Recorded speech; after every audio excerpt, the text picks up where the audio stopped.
প্রথম আসমানটা বানাইছেন জবরদস্ত পাথর দিয়া বানাইছেন। দ্বিতীয় আসমান আমার আল্লাহ লোহা দ্বারা বানাইলেন। তৃতীয় আসমান আমার আল্লাহ তামা দ্বারা বানাইছেন। চতুর্থ আসমান রূপা দ্বারা বানাইলেন। পঞ্চম আসমান আমার আল্লাহ স্বর্ণ দিয়া বানাইছেন। সুবহানাল্লাহ বলতেন না? বুঝেন না আপনার আমার কথা? কোন সুবহানাল্লাহ বলেন না, এটাও জানেন না। নবীর উম্মত কয় কেজি স্বর্ণ লাগছে? মনে হয় 50 কেজির কম না নাকি? প্রথম আসমান যত বড় করে বানাইছেন এর থেকে ডবল বড় করে বানাইলেন দ্বিতীয় আসমান। দ্বিতীয় আসমান আর তৃতীয় আসমান যত বড় করে বানাইলেন, চতুর্থ আসমান আরো ডবল করে বানাইলেন।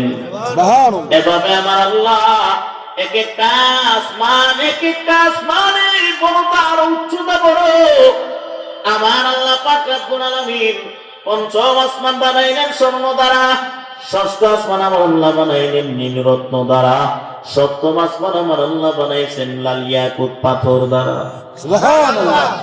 আল্লাহ পাক রব্বুল আলামিন বলছেন, এরে আমার গোলাম, এগুলো আমি আল্লাহর কাছে এত দামি না। একটা কোরআনের হাফেজ আল্লাহ বুজুর্গ নবীর আদর্শ যার মধ্যে আছে, নামাজ বাদ দেয় না, কোরআন বাদ দেয় না, এমন একটা বান্দার নাম কত। আমি আল্লাহ যত জিনিস বানাইলাম, যত আসমান বানাইলাম, মাখলুকাত বানাইলাম, 7 আসমান 7 জমিন, আমার আরশের থেকেও একটা কোরআনের হাফেজের দাম তার থেকে আরো বেশি।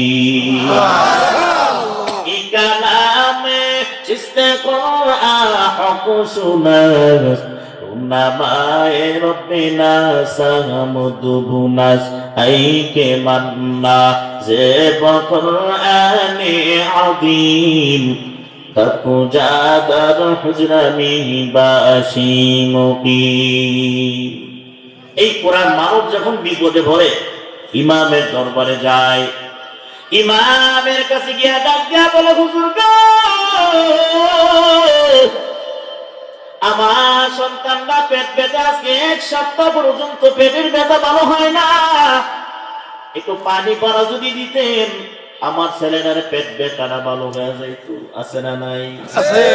হুজুর এবার কোন কোরআনের আয়াত পড়া সূরাতুল ফাতিহা পড়ছে, কাশের মধ্যে ফুক দিয়া দিছে, আর ডাক দিয়া বলে, বাবা তোমার ছেলেটারে বলবা দোয়া কইরা 3টা শ্বাসে খাওয়ার জন্য, দেখবা আমার আল্লাহ বিসমিল্লাহর বরকতে তোমার ছেলের পেট ব্যথাটা ভালো করে দিবে।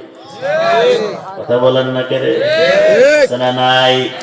ওয়া নুনাজ্জিলু মিনাল কুরআন মা হুয়া শিফাa'un ওয়া রাহমাতুল লিল মুমিনিন।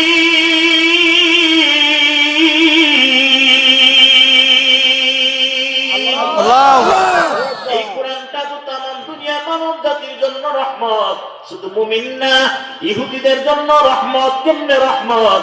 ওই ইহুদিরা যদি কোরআনটারে ভালো করে নজর দেয়, আমার আল্লাহ হেদায়েত দিয়ে দিব। সুবহানাল্লাহ। জোরে বলে সুবহানাল্লাহ। কষ্ট হচ্ছে আপনাদের? না, একটু আওয়াজ জোরে দিবেন না? কোরআনের পাওয়ার আছে না নাই? আছে। বলেন আছে। আজকে কোরআনটা করে বসে পাইছো, একটা ছেলের হাফেজ বানাইতে পারলা না, কোরআনের আলেম বানাইতে পারলা না, বান্দা কি নিয়ে অন্ধকার কবরে যাইবা? তোমার তো শেষ একটা দোয়া আসতেছে, মিনহা খালাকনাকুম, ঠিক না বেঠি? এই দোয়াটা কইরা বিদায় দিবে, তোমার সন্তান আদি চলে আসবে, আর তুমি একা একা অন্ধকার কবরে কেমনে কাটাইবা? কোরআনটাও জানলা না। অথচ আমার নবী বলেন, কেউ যদি দাঁড়াইয়া নামাজের মধ্যে কোরআন তেলাওয়াত করে, আমার আল্লাহ এক একটা অক্ষরে তার আমলনামায় 100 করে নেক দেওয়া হবে।